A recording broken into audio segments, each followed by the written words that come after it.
নমস্কার বন্ধুরা, welcome to my channel SB explorer. তো বন্ধুরা, থাম্বনেলটা দেখেই বুঝতে পারছো টপিকটা কতটা গুরুত্বপূর্ণ হতে চলেছে।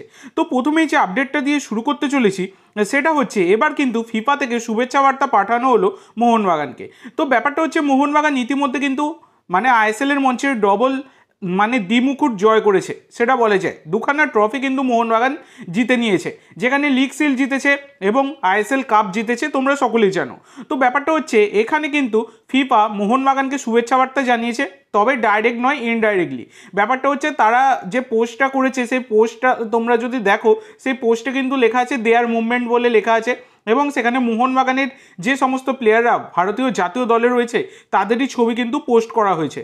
তো এটা থেকে কার্যত মোহনবাগানকে ইনডাইরেক্টলি শুভেচ্ছা বার্তা জানিয়েছে ফিফা, সেটা বলাই যায়। এছাড়া বন্ধুরা, লা লিগা থেকে সেভিলা এফসি তারা কিন্তু মোহনবাগানকে শুভেচ্ছা বার্তা জানিয়েছে। তারা কিন্তু লিখেছে massive congratulation two Mohun Bagan super giant on achieving the ISL double.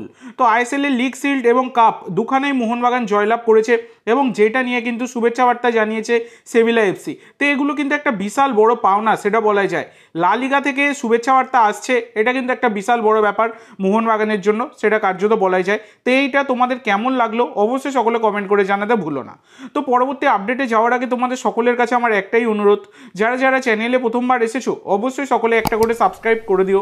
তোমরা সাবস্ক্রাইব করে রাখলে পরবর্তী ভিডিও বানানোর মোটিভেশন অনেক বাড়ে, সেক্ষেত্রে অবশ্যই সকলে একটা করে সাবস্ক্রাইব করে দিও। তো পরবর্তী যে আপডেটটা তোমাদেরকে দিতে চলেছি সেটা হচ্ছে আরমান্দো সাদিকুকে নিয়ে। তো সাদিকু তিনি কিন্তু বর্তমানে দাঁড়িয়ে এফসি গোয়ার সাথে তার সমস্ত সম্পর্ক ছিন্ন হয়ে গেছে, এবং তিনি এফসি গোয়া ছেড়েও দিয়েছেন, সেটা বলাই যায়। তো গতকালকে অফিসিয়ালি ঘোষণা করে দিয়েছে এফসি গোয়া যে মিউচুয়াল কন্ট্রাক্ট টার্মিনেশন হয়ে গেছে। তো ব্যাপারটা হচ্ছে গতকালকে আমি এই খবরটা তোমাদেরকে জানিয়ে দিয়েছিলাম। এবার সেখানে আমিও জানতাম না যে কী কারণে অ্যাকচুয়ালি সাদিকুর সাথে এই কন্ট্রাক্ট টার্মিনেশনটা হয়েছে, এটা কিন্তু কোনো রকম খবর ছিল না। তবে বর্তমানে দাঁড়িয়ে কিন্তু বিশাল বড় কিছু খবর, রহস্যজনক জিনিস আর কি জানা যাচ্ছে, যেটা হচ্ছে সাদিকু, তোমরা সকলেই জানো বেঙ্গালুরুর বিরুদ্ধে সেমিফাইনাল ম্যাচে সাদিকু কিন্তু তিনি গোল করেছিলেন, এবং গোল করার পর তিনি যে সেলিব্রেশনটা করেছিলেন, যেটা নিয়ে কার্যত সমস্যার কিন্তু সৃষ্টি হয়েছে, যেটা কিন্তু একটা ডিসিপ্লিনারি অ্যাকশন তার উপর আসার সম্ভাবনা প্রবল রয়েছে, এবং যার কারণে কিন্তু চাপে পড়তে পারে এফসি গোয়া। সেই কারণে কিন্তু এফসি গোয়ার সাথে মিউচুয়াল কন্ট্রাক্ট টার্মিনেশন কিন্তু হয়ে গেছে সাদিকুর। এফসি গোয়া তারাই কিন্তু সাদিকুকে রাখতে চায়নি, এইরকমই কিন্তু ইঙ্গিতপূর্ণ কিছু জিনিস জানা যাচ্ছে। তো দেখো, সাদিকু অবশ্যই কিন্তু ভালো প্লেয়ার, তার সেলিব্রেশন অনেক রকমভাবে করা যায়, কিছু রকমের সেলিব্রেশনে কিছু লিমিটেশন রাখা উচিত, এটা কিন্তু সাদিকুরও বোঝা উচিত ছিল।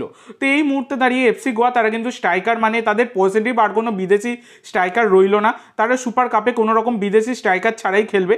ফলস নাম্বার 9 রয়েছে গোয়া রচনা, কিন্তু তিনি তো আর প্রপার স্ট্রাইকার নয়, এটা একটা সমস্যা কিন্তু ফেস করতে হতে পারে এফসি গোয়াকে। তো সাদিকুকে নিয়ে অনেকেই তোমরা জিজ্ঞাসা করেছিলে যে দাদা খবর পেলে জানাবে কি কারণে তাকে ছেড়ে দেওয়া হয়েছে, তো যেটুকু খবর পেলাম তোমাদের জানিয়ে দিলাম। তো এই পরবর্তী যে আপডেটটা তোমাদের দেবো সেটা জেসন কামিন্সকে নিয়ে। তো জেসন কামিন্স যবে থেকে মোহনবাগানে এসেছেন তবে থেকে তিনি পুরস্কার জিতছেন। গত সিজনে ডুরান্ড কাপ জিতেছে মোহনবাগান, তারপর আইএসএল লিগ শিল্ড জিতেছে, এই সিজনে আইএসএল লিগ শিল্ড, এছাড়া কিন্তু আইএসএল কাপটাও জিতে ফেলেছে মোহনবাগান।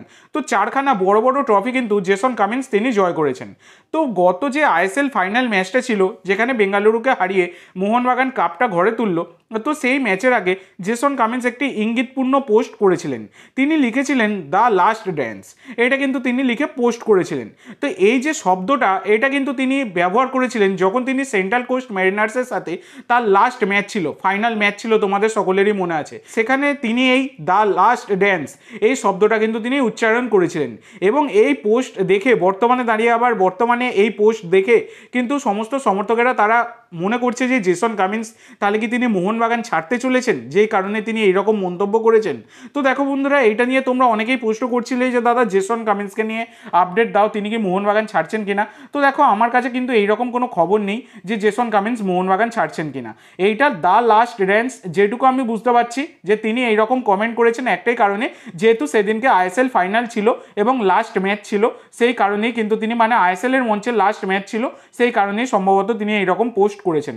তবে তিনি মোহনবাগান ছাড়ছেন কিনা এইরকম কিন্তু কোনো রকম খবর আমার কাছে নেই, তাই আমি তোমাদেরকে কনফার্ম কিছু জানাতে পারবো না। তোমরা জিজ্ঞাসা করছিলে, তাই যেটুকু জানি আমি তোমাদের সাথে শেয়ার করলাম। তো এবার দেখা যাক পরবর্তীকালে কি হয়, তবে জেসন কামিন্সের মোহনবাগান ছাড়ার সম্ভাবনা নেই বললেই চলে।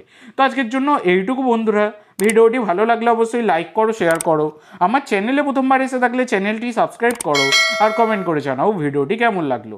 ধন্যবাদ।